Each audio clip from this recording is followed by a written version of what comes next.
और कोई बताएगा भक्ति काल के केंद्र में एक प्रमुख एक 3 अक्षर का जो है वो शब्द है कि कबीरदास जी कहते हैं कि 2.5 अक्षर का वो शब्द है प्रेम। तो भक्ति काल जो है उसके केंद्र में रहा है 2.5 अक्षर का जो एक शब्द है प्रेम। उसके द्वारा जो है समाज को किस प्रकार से, मनुष्य को जो है किस प्रकार से बदला जा सकता है, किस हद तक उसे परिवर्तित किया जा सकता है, किस प्रकार से वो मध्यकाल की जो बेड़ियां हैं, जो सामंती समाज उस समय पे जो उच्च जाति के जो लोग हैं किस प्रकार से निम्न जाति के लोगों पर अत्याचार किया करते थे, किस प्रकार से मध्यकाल की नारी जो है वो बेड़ियों में जकड़ी हुई थी, किस प्रकार से जो है सामाजिक बंधन लगाए गए थे, किस प्रकार से जो हरिजन वर्ग है वो मंदिरों में प्रवेश नहीं कर पा रहा था। तो इसके खिलाफ जो है एक संतों की जो एक परंपरा जो है, कवियों की जो एक परंपरा है उस काल में उठ खड़ी हुई और उसे भक्ति काल नाम दिया गया। और उन्होंने अनेक रचनाएं इस प्रकार से की कि उस समय के जो समाज है, उस समय का जो देश है, उस समय की जो परिस्थितियां हैं उस पर उन्होंने कुल्हाड़ी चलाई, उस पर उन्होंने जो है कठोर आघात किए और हमारे जो समाज जो है उसके सुधार के लिए उन्होंने कई जो है उपाय किए। किस प्रकार से धर्म के बीच में खाइयां, एक नया धर्म हमारे यहाँ पे उस समय तक प्रवेश कर चुका था, इस्लाम, जो अपनी जो है उस समय जो है एक चरम पे पहुंच चुका था। तो किस प्रकार से इन संतों ने, इन कवियों ने जो है इन दोनों धर्मों के बीच में प्रेम का प्रचार किया, इन दोनों के बीच की जो खाइयां हैं उसको पाटने का काम किया।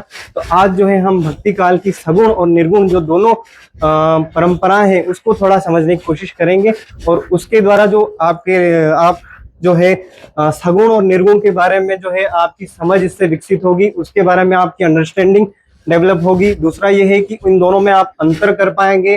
तीसरी चीज ये है कि जो भक्ति काल है उसकी जो मूलभूत पहलू जो है, उसकी जो मूल में जो चीजें हैं वो आप इस लेक्चर के द्वारा समझ पाएंगे।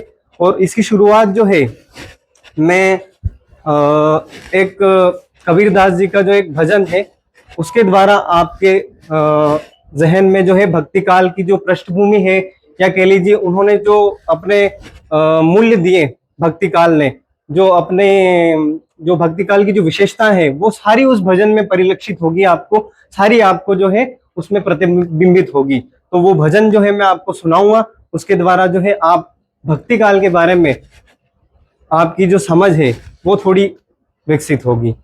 तो इस भजन की शुरुआत मैं करूंगा और मुझे आशा है कि आप भी इसमें अपना साथ देंगे।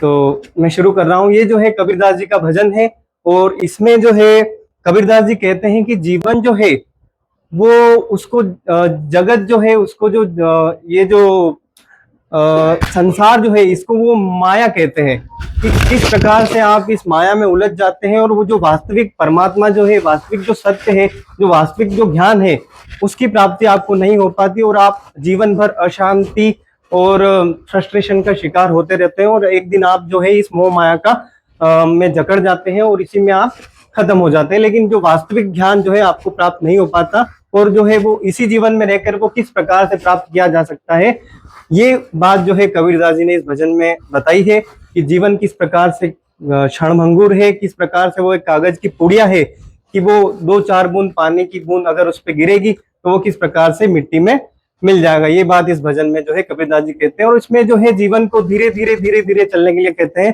ताकि जो अभी और कबीरदास जी बिल्कुल आज भी प्रासंगिक है। सारा जो भक्ति काल की जो जितनी भी रचना है, चाहे वो पद्मावत जिसके ऊपर फिल्म फिल्माई गई, चाहे वो रामचरितमानस हो, चाहे उसका एक भाग सुंदरकांड हो, चाहे कबीर जो कबीरदास जी के तो अभी कबीर पंथ एक चल पड़ा है और पूरे विश्व में इसके करोड़ों अनुयायी बन चुके हैं और कई सारे प्रोग्राम आयोजित किए जा रहे हैं, कबीर पंथी कथाएं हो रही है, कई सारे भजन प्रोग्राम आयोजित किया जा रहा है जिसमें एक बड़ा नाम शबनम बिरमानी जी का आपने अगर सुना हो, जिसने वो भजन गाया है कि मत कर माया को अहंकार, मत कर काया को अभिमान, कायागार से काची, कायागार से काची रे जैसे ओसरा मोती, झोंका पवन का लग जाए झपका, पवन का लग जाए काया थारी धूल हो जासी।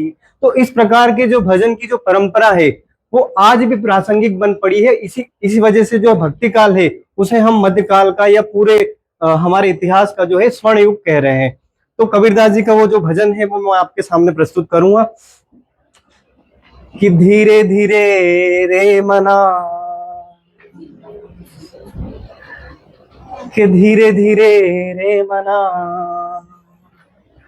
और धीरे सब कुछ हो, माली सींचे सोघड़ा, और ऋतु आवे फल हो।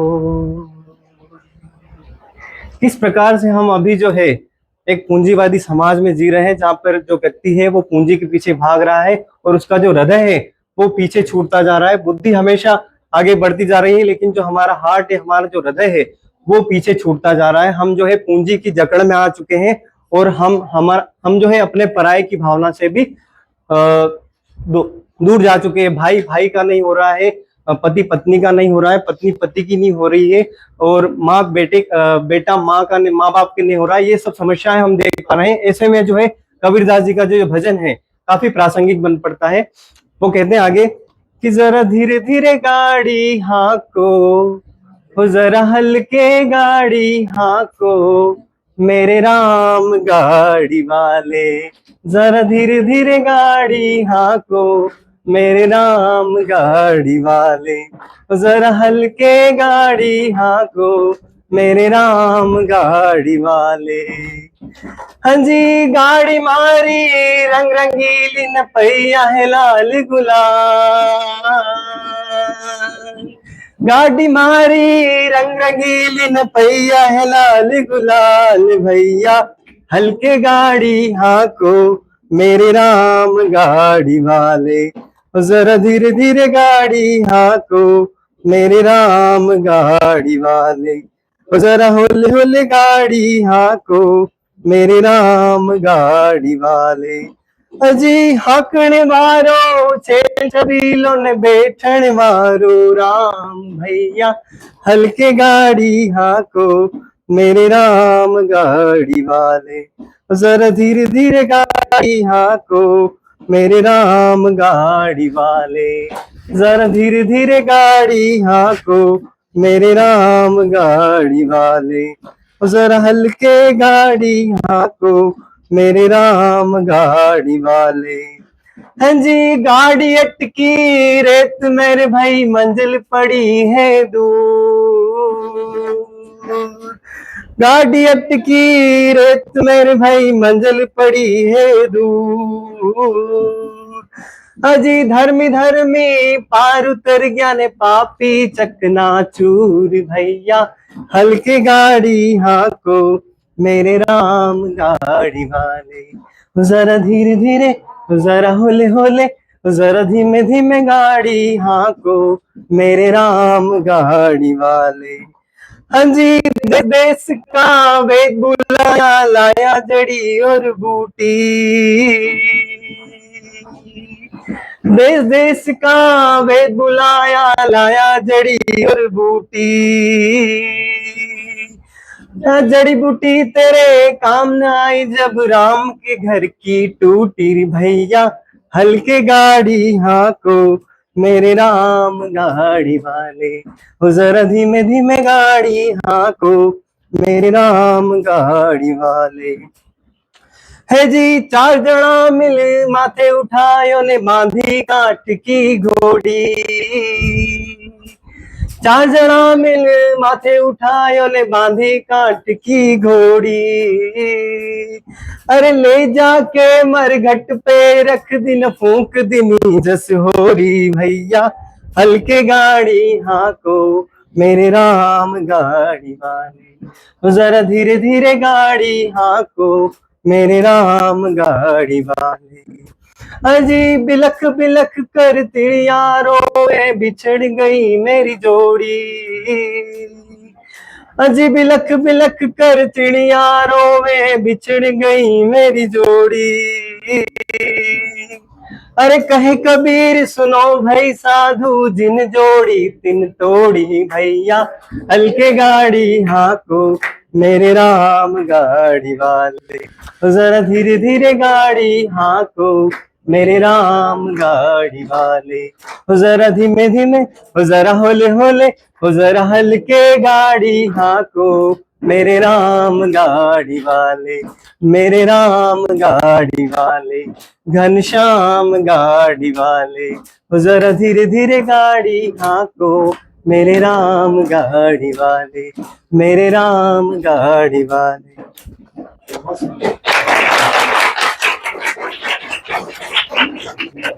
तो यहाँ से आपको कबीरदास जी का जो ये निर्गुण पंथी जो भजन था, आपको इससे क्या समझ में आया? हम थोड़ा एक असेसमेंट कर लेते हैं। एक शॉर्ट मौखिक प्रश्न हम पूछेंगे जिससे आपका थोड़ा असेसमेंट होगा कि आप इस भजन से जो है निर्गुण पंथी जो धारा है उसके बारे में आप क्या समझे। अच्छा, एक प्रश्न है आपसे कि कबीरदास जी के जो राम है वो दशरथ पुत्र राम है या फिर निर्गुण राम है जिनका कोई रूप नहीं है? निर्गुण राम है, ठीक है। और तुलसीदास जी के जो राम है वो दशरथ पुत्र है या फिर निर्गुण है? वो दशरथ पुत्र है। ओके, ठीक है। निर्गुण और सगुण में कोई एक मुख्य अंतर बताइए आप।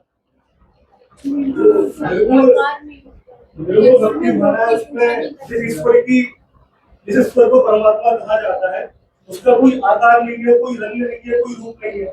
मतलब उसको जो हम कल्पना करते हैं तो कोई छवि नहीं बनती है। लेकिन जो सगुण ईश्वर है उसकी हम कल्पना करते हैं तो उसका शरीर भी है, उसका चेहरा भी है, उसकी कल्पना करते हैं तो छवि बनती है। ठीक है, बहुत बढ़िया अंतर है। इसके अलावा आप में से कोई सगुण और निर्गुण का कोई दोहा या चौपाई आप सुनाए। निर्गुण का कोई एक दोहा हो सकता है और एक जो है आप दोनों, एक ग्रुप आप है और एक ग्रुप आप है, तो आप में से कोई एक सगुण का दोहा सुनाए और आप में से निर्गुण का एक दोहा सुनाना, जिसमें कबीरदास जी का, रैदास जी का, दादू दयाल, सुंदरदास, मलुकदास, किसी का भी हो सकता है। और आप में सगुण में तुलसीदास, सूरदास, किसी का भी आप दोहा ले सकते हैं। एक दोहा करना चाहता हूं। हाँ जी, एक कबीरदास जी का दोहा है। हाँ, सगुण पे सुनाना है आपके ग्रुप को। जी जी, निर्गुण में इस ग्रुप को दिया है मैंने क्योंकि इस ग्रुप की मजबूती मुझे पता है, आप हिंदी साहित्य से ही सगुण पे सुनाना।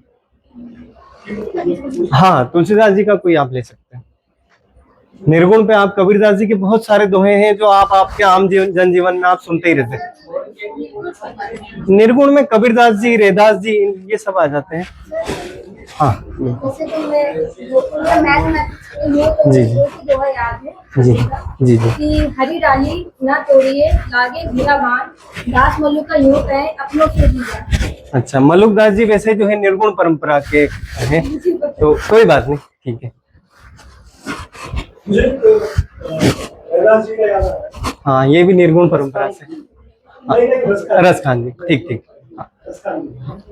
धूरी भरे अति शोभित श्याम जो तैसी बड़ी सिर सुंदर चूटी, खेलत खात तेरे अंग लापद कंजरी भारत चीरी का छोटी, बाचा भी को रस खान में ओ कट, बाचा भी को रस खान में ओ कट, भारत काम कराने भी छोटी, काग के भाग बड़े सजनी, हरी हाथ सो रह गयो माखन रोटी, काग के भाग बड़े सजनी, हरी हाथ सो रह गयो माखन रोटी। बहुत बढ़िया, बहुत सुंदर, बहुत सुंदर, बहुत सुंदर, बहुत सुंदर। हाँ, निर्गुण का आपको, आप में से बहुत सरल वाला दिया है मैंने आपको। कबीरदास जी के बहुत सारे दोहे हैं, रैदास जी के हैं। जाति में कुछ साथ जी जी, क्या बात है, गोल करो तलवार का बड़ी रही। बहुत बढ़िया। इसका अर्थ थोड़ा आप समझा पाएंगे सर? हाँ जी जी जी, बिल्कुल। अरे सर नहीं। मॉडल के ज्ञान की बात करते हैं ना, इसका बैकग्राउंड से कोई फर्क नहीं पड़ जाता, उनको ज्ञान जो दे रहा है वो कहीं ज्यादा हमारे लिए बिल्कुल से भी ले सकते हैं। तो उसका आधार यही है कि जो मूल चीज है उसका हमें वैल्यू करना चाहिए, ज्ञान का कोई मतलब नहीं। बिल्कुल, कोई आवरण का कोई अर्थ नहीं है, जो अंदर हमारे मूल में जो गुण है उसकी कहीं ज्यादा। इसमें जो है कबीरदास जी जाति व्यवस्था का विरोध कर रहे हैं, है ना, और इसमें कबीरदास जी तलवार की जगह प्रेम की बात कर रहे हैं कि जो काम प्रेम से हो सकता है वो तलवार से कभी नहीं हो सकता। और ये हमारे भारत की आज भी विदेश नीति यही है कि पहले जो है वो वार करेंगे तभी हम करेंगे, पहले हम कभी नहीं करेंगे। तो कबीर जो है आज भी प्रासंगिक है। आज भी आप आपके आम जनजीवन में या सोशल लाइफ में कोई भी आप काम करते होंगे तो कभी भी आप गुस्से से या किसी रोब से काम नहीं करा सकते। वही काम आपको अगर आपको करवाना है बहुत अच्छे तरीके से, तो उसमें प्रेम जो है वो बहुत महत्वपूर्ण हो जाता है कि प्रेम का अगर आप उसमें उपयोग करेंगे तो वो काम बहुत ही शानदार तरीके से जो है वो आपका हो सकता है। तो आज के सत्र को हम यही समाप्त करते हैं। कल जो है आप एक निर्गुण भजन आप सुन के आइए और उस पर हम जो है फिर चर्चा करेंगे। एक निर्गुण दोहा मैं आपको सुनाना चाहूंगा कबीरदास जी का ही जो है, और ये मेरे हमें गुरुओं को समर्पित होगा कि गुरु गोविंद दो खड़े काके लागू पाए, बलिहारी गुरु आपनी जिन गोविंद दियो मिलाए। मैं समाप्त करूंगा। धन्यवाद मैम। मैम ने मुझे यहाँ आकर गाने का अवसर दिया, इसके लिए मैम का बहुत बहुत धन्यवाद और सर का भी बहुत बहुत धन्यवाद। परफॉर्मेंस तो करना ही है सबको करे। हम लोग जो यहाँ पे कराते हैं नॉर्मली सारे टेक्निकल प्रेजेंटेशन रहते हैं, जी। एक ही जगह चलता है, थोड़ा बहुत वेरिएशन होता है, तो ये अलग टाइप का प्रेजेंटेशन है। आपसे मंच मौत कराया। जी मैम, धन्यवाद आपका इसके लिए।